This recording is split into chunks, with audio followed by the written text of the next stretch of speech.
नाज़रीन अस्सलाम वालेकुम। सियासत टीवी के ख़ुसूसी प्रोग्राम खबर ख्याल में आपका खैर मकदम है। मैं मोहम्मद रियाज अहमद और मेरे साथी सैयद सज्जादुल हसनैन। अस्सलाम वालेकुम नाज़रीन। हमेशा की तरह आपके सामने अहम खबरें लिए हाजिर हुए हैं।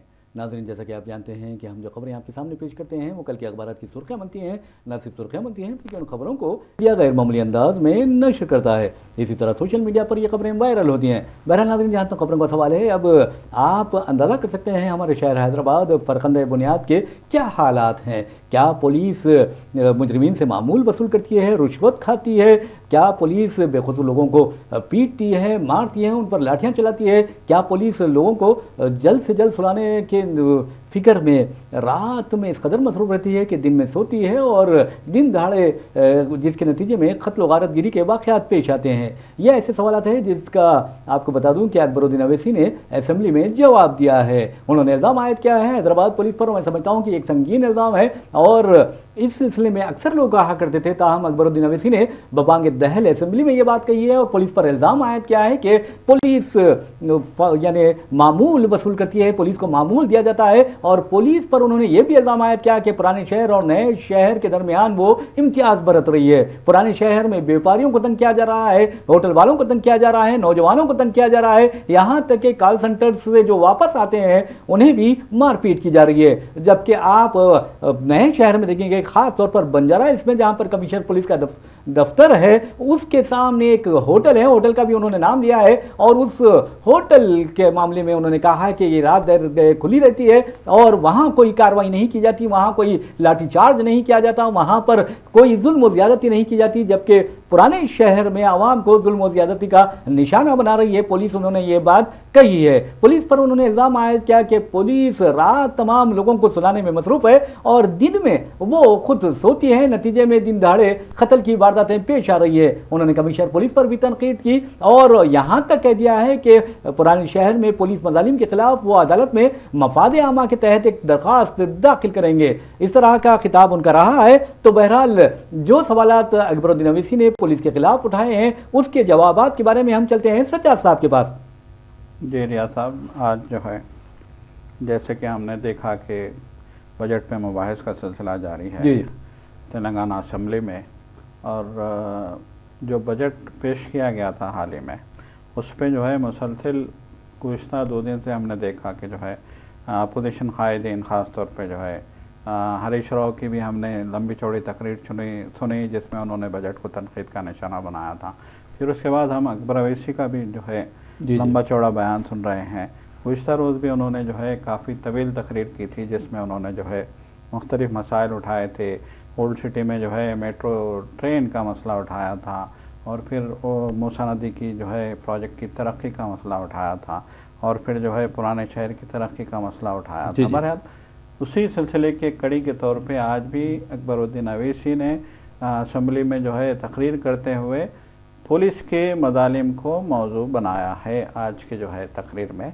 और ज़्यादा फोकस यही था कि पुराने शहर में देखिए, इसका पस मंज़र की तरफ हम जाएंगे तो आपको याद होगा कि चीफ मिनिस्टर रेवंत रेड्डी के इख्तिदार में आने के बाद, कांग्रेस के इख्तिदार में आने के बाद अचानक शहर हैदराबाद में कत्ल की वारदातों का जो है एक सिलसिला चढ़ पड़ा है। एक हफ्ते में आपको याद होगा कि गुज़िश्ता महीने में एक हफ्ते के दौरान में जो है 7 कत्ल की वारदातें पेश आई थी। रोज़ाना एक कत्ल की वारदात पेश आ रही थी, रोज़ाना एक कत्ल की वारदात पेश आ रही थी। हालात इतने संगीन हो गए थे कि लोगों में खौफ का, एक दहशत का माहौल पैदा हो गया था। लोग कह रहे थे कि कहीं एक कत्ल व गारतगिरी का शहर तो नहीं हो जाएगा हैदराबाद। और ख़ास तौर पे ये जो कत्ल की वारदातें हो रही थी वो पुराने शहर में हो रही थी। पुराने शहर में मुस्लिम अक्सरियती इलाक़ों में और फिर जो है नवाही इलाक़ों में पुराने शहर के इस तरह की वारदातें हो रही थी जिससे लोगों को जो है खौफ का माहौल था, लोगों का घर से निकलना मुश्किल हो गया था। इस तरह के हालात हो गए थे। और फिर इसके साथ साथ आप देख रहे हैं कि मुसलसल ये खबरें आ रही हैं कि मनशियात की जो है यहाँ हैदराबाद में डिस्ट्रीब्यूशन, स्मगलिंग बहुत बड़े पैमाने पे होने लगी है। और ख़ास तौर पे गांजा का इस्तेमाल जो है नई नस्ल के नौजवान बिल्कुल ऐसे जैसे हम सिगरेट का जो है पान का इस्तेमाल करते हैं उस तरीके से गांजे के इस्तेमाल की खबरें आ रही थी। एक दहशत थी शहर के लोगों में, पुराने शहर के लोग देख रहे थे कि क्या बात है, आखिर नौजवान नस्ल को क्या हो गया है, नौजवान नस्ल किस जानिब जा रही है। हर गली के नुक्कड़ पे, हर गली में लोग देख रहे थे कि नौजवान जो है ग्रुप की शक्ल में बैठे हैं और गांजे का जो है बेदरीक इस्तेमाल कर रहे हैं। तो ये सारे वाक़यात के बीच में जब पुलिस पे जो है सवाल उठने लगे तो फिर हुकूमत की तरफ से पुलिस को अहकाम जारी किए गए कि इस सिलसिले में सख्त इक़दाम उठाए जाएं, जिसके नतीजे में हमने देखा कि गुज़िश्ता दिनों में पुलिस ने जो है रातों में चेकिंग बढ़ा दी, लोगों को जो है चेक करना शुरू कर दिया गया, लोगों की जांच की जाने लगी, लोगों से सवालात किए जाने लगे, लोगों की जो चबूतरा जो है मुहिम है, लोग जो चबूतरों पे बैठते हैं उनको चबूतरों से भगाया जाने लगा। यकीनन पुराने शहर में चबूतरों का जो ये एक जो रिवाज बना हुआ है कि नौजवान, बेरोज़गार नौजवान, मुस्लिम नौजवान रातों में 2-2, 3-3 बजे रात तक चबूतरों पे बैठे हंसी मजाक कर रहे हैं, ना उनको पड़ोसी का ख्याल है, ना जो है आने जाने वालों का ख्याल है, गुजरने वालों का ख्याल है। तो लोगों ने भी कहा था कि जो है ये चबूतरे पे बैठे नौजवानों को हटाने के लिए सख्त इक़दाम ज़रूरी हैं। कई बार हम देख रहे थे शिकायतें आ रही थी गाहे माहे कि आस पड़ोस के लोग पुलिस में शिकायत करते थे कि नौजवान यहाँ गली के नुक्कड़ पे चबूतरों पे बैठे हैं और गली का माहौल ख़राब हो रहा है, इंतशार बर्पा हो रहा है, लोगों को जो है रातों में सोना मुश्किल हो रहा है। बहरहाल ये सारी चीज़ों के पस मंज़र में पुलिस ने सख्त इक़दाम शुरू किए। इसमें कोई शक नहीं कि पुलिस ने चबूतरे के जो है माहौल को भी ख़त्म किया है अपने सख्त इक़दाम के ज़रिए। इसमें कोई शक नहीं कि पुलिस ने जो है मारपीट भी की है, इसमें कोई शक नहीं कि पुलिस ने आने जाने वालों से सख्ती से जांच भी की है, गाड़ियाँ चेक की हैं। लेकिन देखिए यहाँ एक बात अहम है कि एक जानिब जहाँ पुलिस ने जो है रात में पेट्रोलिंग बढ़ाई, लोगों को जो है 12 बजे के बाद सड़कों पे बैठने से, वहाँ जमा होने से मतलब रोका, भगाया उनको, माहौल वहाँ का साफ़ किया। उसके साथ साथ ये शिकायतें भी आ रही थी लोगों की कि बेदर्दी से पुलिस जो है मार रही है, जो लोग सड़कों पे खड़े हैं या घरों के पास खड़े हैं। मतलब एक चबूतरे पे बैठने वाले आवारा नौजवान तो पुलिस की जो है जद में आ रहे हैं, लेकिन शरीफ लोग भी पुलिस की जद में आ रहे हैं और उनको भी पुलिस बहुत बेदर्दी से जो है लाठियों से पीट रही थी।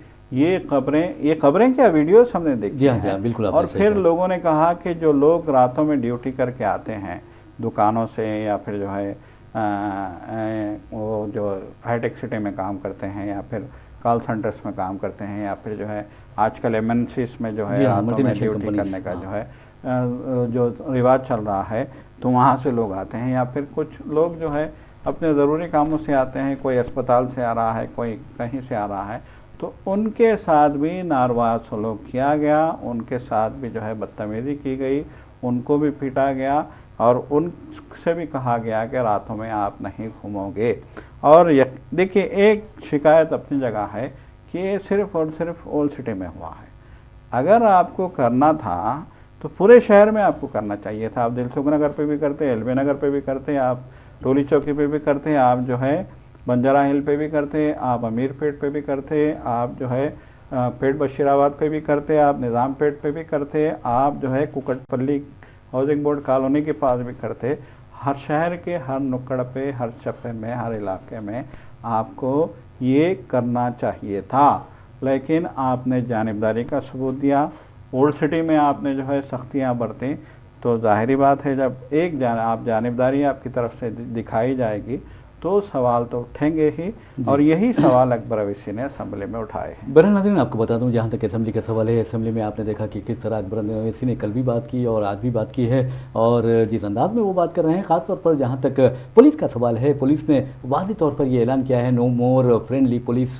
तो आप अंदाज़ा कर सकते हैं कि उन्होंने ये भी सवाल किया है कि क्या अब पुलिस दोस्त नहीं रही, लोगों की दुश्मन बन गई है, और ख़ास तौर पर जो पुराने शहर है वहाँ की आवाम की दुश्मन बनी हुई है। याद रखिए, निफाज कानून की जो एजेंसियाँ होती हैं, उनका ये फ़र्ज़ बनता है कि वो बिला लिहाज मज़हब मिल्लत और बिला लिहाज इलाक़ा, बिना किसी तासुब के, बिना किसी जानिबदारी के इक़दाम करे। लेकिन जहाँ तक पुलिस का सवाल है, अगर पुलिस खुद इम्तियाज़ बरतने लगे और इम्तियाज़ी बुनियाद पर लोगों के साथ यानी अपना रवैया इख्तियार करे, तो यकीन मानिए माशरे में बेचैनी फैल जाती है। मिसाल के तौर पर आप देखेंगे कि पिछले 2 माह के दौरान या 2 या 3 माह के दौरान एक ऐसा मरहला भी आया कि 30 दिन में 20 कत्ल की वारदातें पेश आई हैं, और आप अंदाज़ा कर सकते हैं कि किस तरह नौजवान एक दूसरे को कत्ल कर रहे हैं, एक दूसरे को ज़ख्मी कर रहे हैं, एक दूसरे को नीचा दिखाने की कोशिश कर रहे हैं। और यकीन मानिए कि जहाँ तक ज़िंदगी का सवाल है, एक मरतबा ये ज़िंदगी मिलती है और उसके बाद ज़िंदगी नहीं मिलती, और ज़िंदगी बहुत कीमती होती है। और हम अगर इस तरह के आदात व अतवार में ख़ुद को तबाह ताराज करते हैं, तो यकीन मानिए कि वो तबाही का रास्ते के अलावा और कहीं नहीं ले जाती। मिसाल के तौर पर यह कहा जाता है कि अगर किसी कौम को तबाह करना है, अगर किसी मुल्क को तबाह करना है, तो उसकी नस्ल नौ जो है, यानी नौजवान नस्ल है, उसको नशे का आदी बना दिया जाए, चरस गांजा दिया जाए। और आपने देखा कि किस तरह पंजाब में उड़ता पंजाब एक फिल्म भी आई थी, उस पर किस तरह पंजाब में सिखों को तबाह व बर्बाद करने के लिए उन्हें नशे की लत में मुब्तला कर दिया गया था। अब ये एक अलग बात है कि वहाँ ऐसा ऐसा ये लत का खात्मा हो रहा है, लेकिन जहाँ तक पुराने शहर में गांजे का सवाल है, या नशेली अद्वियात के इस्तेमाल का सवाल है, या नशावर चीज़ों का सवाल है, ड्रग्स का सवाल है इस्तेमाल का, तो इस सिलसिले में जहाँ तक हमारे जो वालिदैन होते हैं, बच्चों के वालिदैन होते हैं, या फिर मसाजिद के आइमा व खतीब साहिबीन होते हैं, या फिर आप देखेंगे कि उलमा व मशाइखीन होते हैं, उनका भी ये फ़र्ज़ बनता है कि नौजवान नस्ल को इस तरह की बुरी आदतों से पाक करने के लिए, और ख़ास तौर पर आप देखेंगे कि रात देर गए जागते जो हुए नौजवान अपनी सेहत को जिस अंदाज में तबाह कर रहे हैं, उससे बचाने के लिए कम अज़ कम महल्लेवारी सतह पर वो फजर की नमाज के उठाने के लिए नौजवानों को और लोगों को अपने अपनी महल्लेवारी सतह पर, अपनी बस्ती की सतह पर कुछ इक़दाम करें। कोई किसी साहब को जिम्मेदारी दे दें कि उनका काम ये है कि फ़लाँ गली तक लोगों को फजर की नमाज के दौरान उठाएं, और मस्जिद में देखें कि फजर की नमाज में कितने लोग शरीक हो रहे हैं, कितनी सफ़ें बन रही हैं मस्जिद में। अगर आप देखेंगे तो अंदाज़ा होगा कि महल्ला सो रहा है या जाग रहा है, महल्ला एक इंसानों की बस्ती है या फिर शहर खामोशा है, क्योंकि शहर खामोशा में खामोशी ही छाई रहती है। आप अंदाज़ा कीजिए, जहाँ तक वो पुराने शहर का सवाल है, मिसाल के तौर पे ये कहा जाता है कि लोग बहुत देर से उठते हैं, देर से बेदार होते हैं, फजर की नमाज भी नहीं पढ़ते, हालांकि मुसलमान खुद को कहते हैं। तो ऐसे में सवाल ये पैदा होता है कि अगर कोई इंसान अपनी शुरुआत ही नमाज फजर ना पढ़ते हुए शुरू करे, तो तबाही का आगाज़ यकीनी है। बहरहाल अकबरुद्दीन अवैसी ने बबांग दहल ये भी कह दिया है, पुलिस पर इल्ज़ाम भी आयद कर दिया है कि वो फ्रीबीज हासिल करती है। तो आप अंदाज़ा कीजिए, अगर होटल खुली होती है तो फिर उन्होंने कहा कि जो मेहमान आते हैं कमिश्नर पुलिस के दफ्तर में, हो सकता है उनकी खातिर तवाज़े के लिए सामान वहाँ से मंगाया जाता है। इस तरह की बातें भी मंजर आम पर आई हैं। लेकिन जहाँ तक पुलिस का सवाल है, उन्होंने एक बात अच्छी कही है कि टास्क फोर्स का क़याम का जो मकसद था वो ऑर्गेनाइज्ड क्राइम जो है, यानी मुनज़्ज़म जो जराइम है, उन पर काबू पाने के लिए किया गया था। आवाम और ख़ासतौर पर जो बेकसूर लोग हैं, उन पर लाठीचार्ज करने के लिए, उन पर हमले करने के लिए, उनके साथ गाली गलौज करने के लिए, उनके साथ गंदी ज़बान इस्तेमाल करने के लिए नहीं किया गया। वैसे भी नाज़रीन, जहाँ तक पुलिस का सवाल है, पुलिस के बारे में जो मोरल वैल्यूज़ होते हैं, जो एथिक्स होते हैं और जो मोरल साइंस होते हैं, पुलिस में जब भी भर्ती हो तो मैं समझता हूँ कि वक्फे वक्फे से पुलिस वालों को भी अखलाकियात का दर्ज देना चाहिए। सजा साहब, ये बिल्कुल यकीनन। देखिए, पुलिस जब सड़क पे आती है तो वो उसका रवैया तमाम लोगों के साथ बिल्कुल जो है मुजरिमों जैसा होता है। ये जो है पुलिस, देखिए फ्रेंडली पुलिस का एक अच्छा जो है एक कॉन्सेप्ट दिया था पिछली हुकूमत ने, तो मौजूदा सरकार को भी चाहिए कि पुलिस पे जो है लगाम कसे और उनसे कहे कि आप आम आदमी के साथ आप जो है फ्रेंडली रवैया रखें, आप हर आदमी को मुजरिम ना समझें। यकीनन आपकी ड्यूटी है, आपको जो है चेक करना है, रातों में देखना है, और आपको जो है मतलब है कि जराइम पे कंट्रोल के लिए आपको इक़दाम करने हैं। लेकिन इस तरह के रवैये से, इस तरह की जो है चेकिंग से, इस तरह का खौफनाक माहौल बनाने से जराइम ख़त्म नहीं होंगे। और जराइम कैसे ख़त्म होंगे ये भी पुलिस बखूबी जानती है। ऐसा नहीं है कि पुलिस को नहीं मालूम है कि जराइम कैसे ख़त्म होते हैं। पुलिस को ये नहीं मालूम है कि गांजा कहाँ से आता है, पुलिस को ये नहीं मालूम है कि डिस्ट्रीब्यूट कहाँ से होते हैं। सज्जाद साहब, आपने जो कहा है कि पुलिस को सब कुछ मालूम है, आप अंदाजा कीजिए कि एक एक पुलिस स्टेशन में 400 500 मुखबिर हैं। जी बिल्कुल बिल्कुल यकीनन। तो पुलिस चाहे तो जराइम कंट्रोल हो सकते हैं, रुक सकते हैं, लेकिन ये दिखाने की जो काम किए जा रहे हैं रातों में जो है खौफ का माहौल पैदा करना, ये कामों पे पुलिस को कंट्रोल करने की ज़रूरत है। यकीनन देखिए चबूतरा जो कल्चर था उसको ख़त्म करना एक जो है माशिरती जिसको कहा जाता है, एक समाजी, ये एक समाजी बुराई है। नौजवान जो है रातों में चबूतरों पे बैठ रहे हैं गलियों में, ख़ास तौर पे ये ओल्ड सिटी में ज़्यादा देखा जा रहा है। तो इसका खात्मा यकीनन ये पुलिस की जिम्मेदारी है।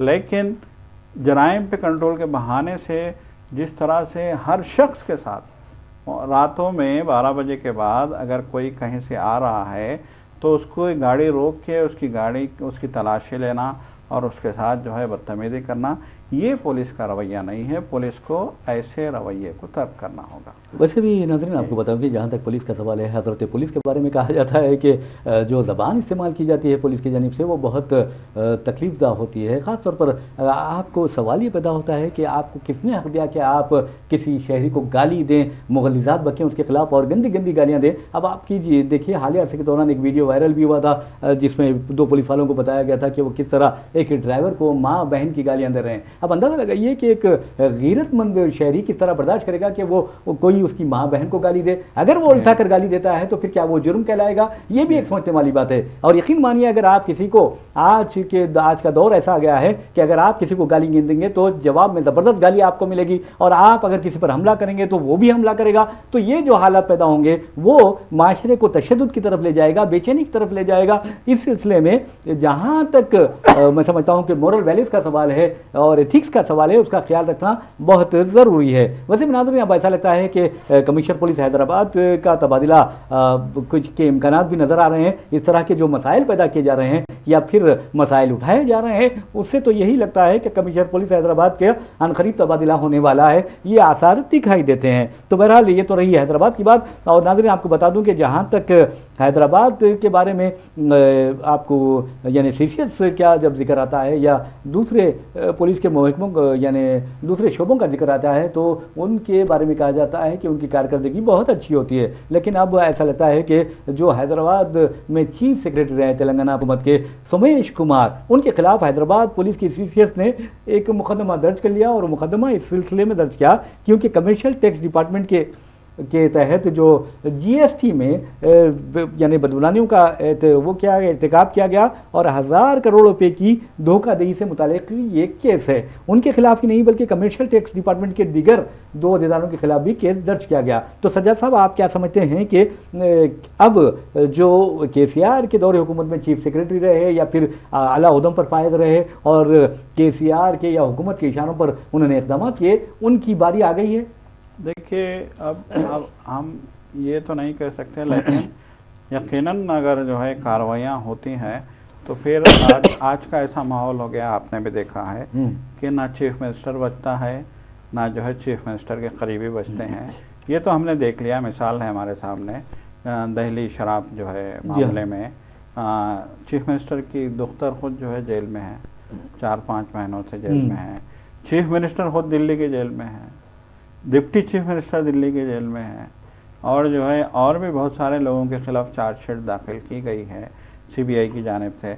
तो बहरहाल जो है जब चीफ मिनिस्टर खुद जो है किसी घोटाले में जेल में जा सकते हैं तो फिर ये जो सरकारी ओहदेदार हैं, आला ओहदेदार हैं, चीफ सेक्रेटरी हो, मुतमदीन हो या फिर जो है इंतज़ामी अमूर के दीगर जिम्मेदारान हो, तो इनके खिलाफ यकीनन जब इस तरह की जो है वाक़यात होते हैं।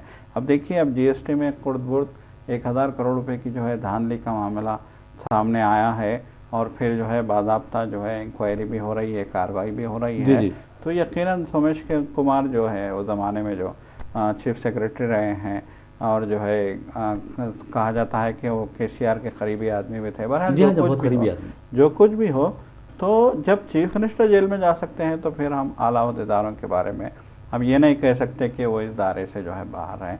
तो अब बहरहाल ये हुकूमत है, तहक़ीक़ाती एजेंसियां हैं, और जो भी जो है इस सिलसिले में जो तहक़ीक़ात कर रहा है, जो भी एजेंसी तहक़ीक़ात कर रही है वो एजेंसी है। अब देखने वाली बात यह है कि क्या इन आला अहदेदारों को जेल की सलाखों के पीछे डाला जाता है, कि क्या ये तहक़ीक़ात कुछ समत अख्तियार करते हैं, या फिर ये जो है मामला ऐसे ही खबरों में आएगा, फिर जो है डराने धमकाने के भी पसे पर्दा चले जाएगा। ये देखने वाली बात है। बहरहाल नाज़रीन, आपको बता दूं कि जहां तक सोमेश कुमार का सवाल है, सोमेश कुमार चीफ सेक्रेटरी के ओहदे पर फायज थे, और उसके बाद आपको बता दूं कि साबिक़ चीफ मिनिस्टर KCR से उनका बहुत ही करीबी ताल्लुक़ रहा है। और अब ऐसा लगता है कि रेवंत रेड्डी हुकूमत उन तमाम ओहदेदारों को मंज़र-ए-आम पर लाने की ख्वाह हैं जो साबिक़ हुकूमत के इशारों पर नाचा करते थे या इक़दाम किया करते थे। वैसे भी ये जो केस दर्ज किया गया है, दरअसल कमर्शियल जो बैंक टैक्स डिपार्टमेंट है उसके सरबराह भी रह चुके हैं सोमेश कुमार। और ये भी बता दूं, ये मुकदमा joint commissioner central computer wing Nampally Hyderabad के रवि कनूरी की शिकायत पर दर्ज किया गया है। वैसे भी अगर इस तरह के आप स्कैम्स देखें या स्कैंडल्स देखें तो उसका रास तो नुकसान रियासती ख़जाने को होता है, आवाम को होता है, लेकिन अब देखना यह है कि किस तरह जो बाबूस होते हैं यानी जो ब्यूरोक्रेट्स होते हैं या आला अहदेदार होते हैं वो कैसे अपने इख्तियारात का बेजा इस्तेमाल करते हैं। लेकिन एक बात आपको बता दूं कि हिंदुस्तान में कुछ भी मुमकिन है। इस सिलसिले में एक मिसाल गुजरात की भी दी जा सकती है, जहां पर वज़ीर-ए-आज़म नरेंद्र कहा जाता है कि वज़ीर-ए-आज़म नरेंद्र मोदी के इंतहाई करीब समझे जाने वाले एक ओहदेदार को सबुकदेशी के बावजूद 10 वर्षों तक खिदमात उनकी हासिल की गई। तो आप अंदाज़ा कीजिए कि अगर आप यसमैन हैं किसी के, तो फिर समझिए कि आपका भला ही भला होने वाला है और आपको अहम ओहदे दिए जाते हैं, और अहम ओहदे देकर आपसे काम लिया जाता है अपने मर्जी के मुताबिक, अपने मंशा के मुताबिक। वैसे भी नाज़रीन, जहाँ तक बजट का सवाल है, ख़ासतौर पर आप देखेंगे कि मरकज़ी बजट का सवाल है।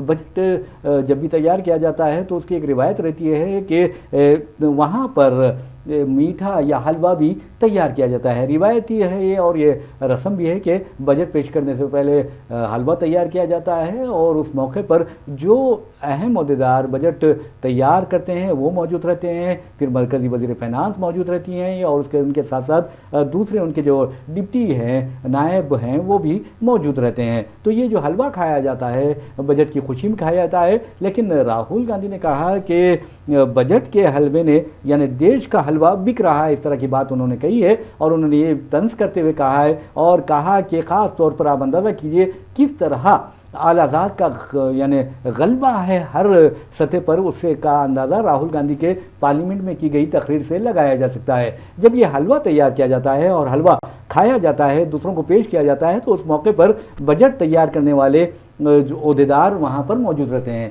20 ओहदेदार वहाँ पर मौजूद थे, और राहुल गांधी ने चैलेंज करते हुए कहा कि जिस वक्त ये 20 ओहदेदार मौजूद थे उनमें कोई कबायली नज़र नहीं आया, उनमें कोई OBC नज़र नहीं आया, और उनमें ना कोई दलित नज़र आया, और ना उनमें कोई अक़लियती नज़र आया। तो आप अंदाज़ा कीजिए कि किस तरह एक यानी ज़ात को फ़रोग दिया जा रहा है, यानी आला ज़ात की मैं बात कर रहा हूँ। राहुल गांधी ने भी वही बात की है। तो इसका मतलब यह है कि ज़िंदगी के हर शोबे में अगर आला ज़ात ही चाहिए रहेगी तो फिर क्या दूसरे जानवर हैं जो आप नज़रअंदाज करते हैं सजा साहब? देखें, ये तो देखें, ये तो मुसलसल जो है हर ज़माने में ये बहुत शिकायत रही है कि जो है इतनी ज़्यादा शिकायत थी।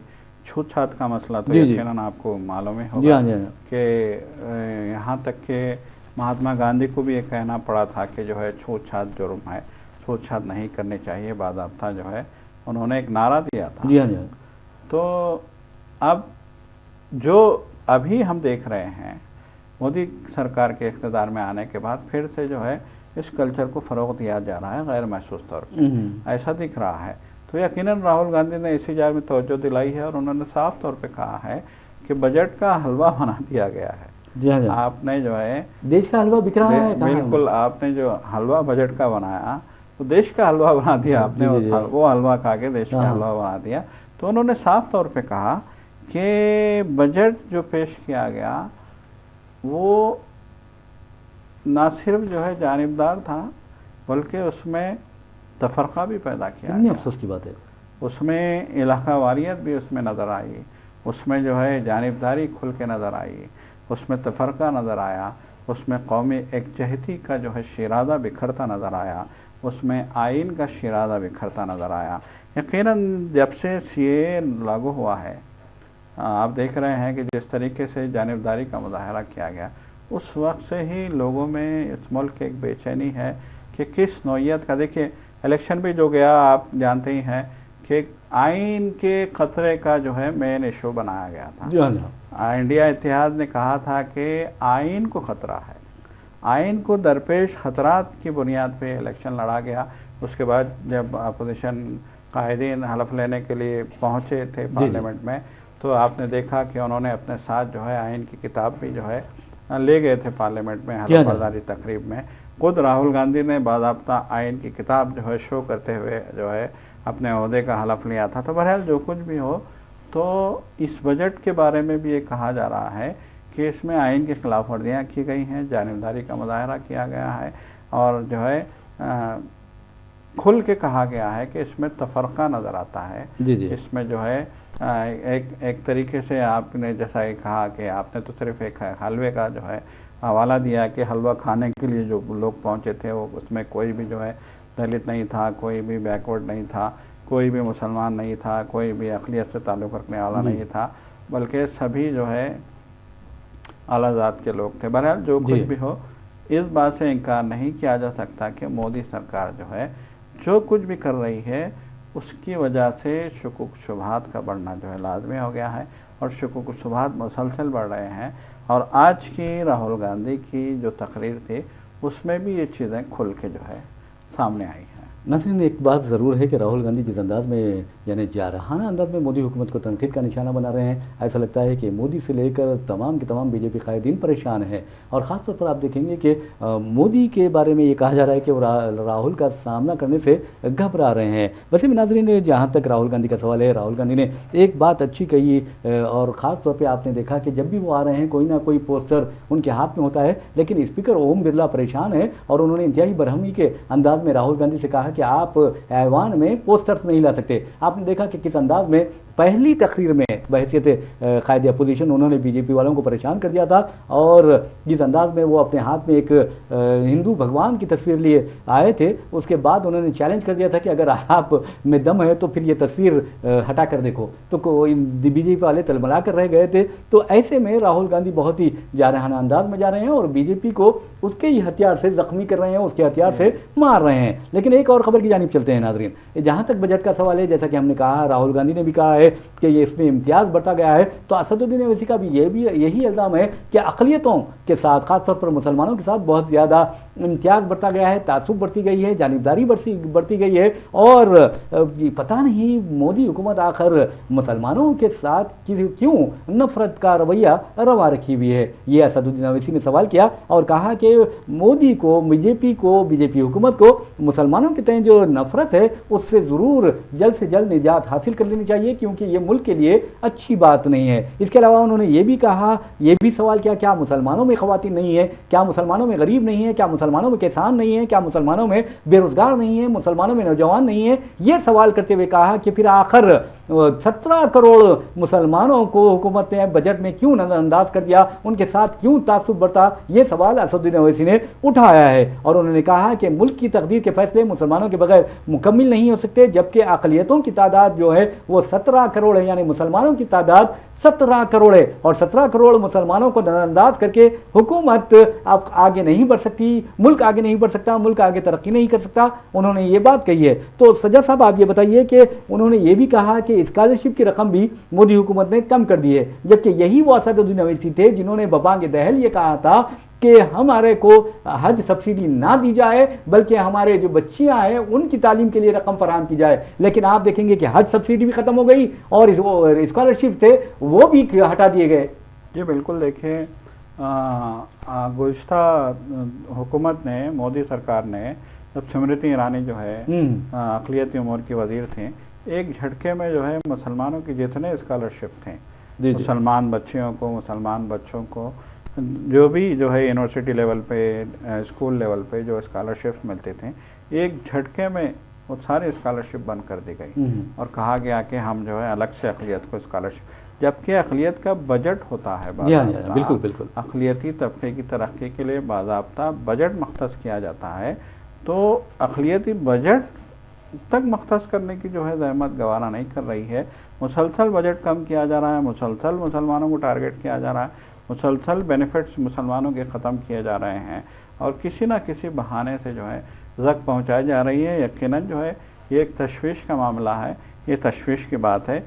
इस पर सिर्फ असद अवैसी को नहीं, दीगर जो तमाम जो है ऐवान में जो अरकान हैं, दीगर अपोजिशन अरकान हैं, उनको भी जो है इस मसले पे बोलने की ज़रूरत है। वैसे बहुत सारे अरकान बोल भी रहे हैं, लेकिन सज्जाद साहब आप देखेंगे कि क्या मोदी हुकूमत को शर्म नहीं आती। आप देखेंगे कि खास तौर पर उनको शर्म आनी चाहिए थी कि रियासती हुकूमत तेलंगाना में जो बजट पेश किया जाता है उसमें अक़लियतों का बजट 3003 करोड़ रुपए होता है, जबकि मरकज़ में जबकि 17 करोड़ मुसलमान हैं उनके लिए जो बजट पेश किया जाता है वो 3183 करोड़ का होता है। तो आप सोचना चाहिए 3003 करोड़ स्टेट का बजट है, स्टेट का बजट, एक छोटे से स्टेट का बजट जो है तेलंगाना स्टेट का 3000 करोड़ है और पूरे मुल्क की अक़लियत का बजट अगर आप ये कहते हैं कि 17 करोड़ हैं, अगर उसका बजट एक जानिब आप कहते हैं कि मुसलमान अक़लियत जो है 17 करोड़ हैं, दूसरी जानिब आप ही के चीफ मिनिस्टर जो है ये इल्ज़ाम लगाते हैं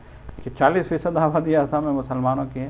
जब इतने सारे मुसलमान हैं तो फिर उनके बजट को क्यों आप धीरे धीरे धीरे मिनिमाइज कर रहे हैं, नॉमिनल कर रहे हैं। एक मारा में हम कह सकते हैं कि सिर्फ नाम का बजट हो गया है। और वैसे भी नाज़रीन मैं समझता हूँ कि मोदी हुकूमत को ये पैगाम जाना चाहिए कि मुसलमानों की बगैर हिंदुस्तान की तकदीर के फैसले नहीं हो सकते। बहरहाल नाज़रीन, इसी के साथ हम अपना प्रोग्राम खबर ख्याल इख्तिताम को पहुँचाते हैं। मुझे मोहम्मद रियाज अहमद और मेरे साथी सैयद सज्जादुल हसनैन को इजाज़त दीजिए। इंशाल्लाह फिर मुलाकात होगी, फिर बात होगी। तब तक के लिए अल्लाह हाफ़िज़, खुदा हाफ़िज़।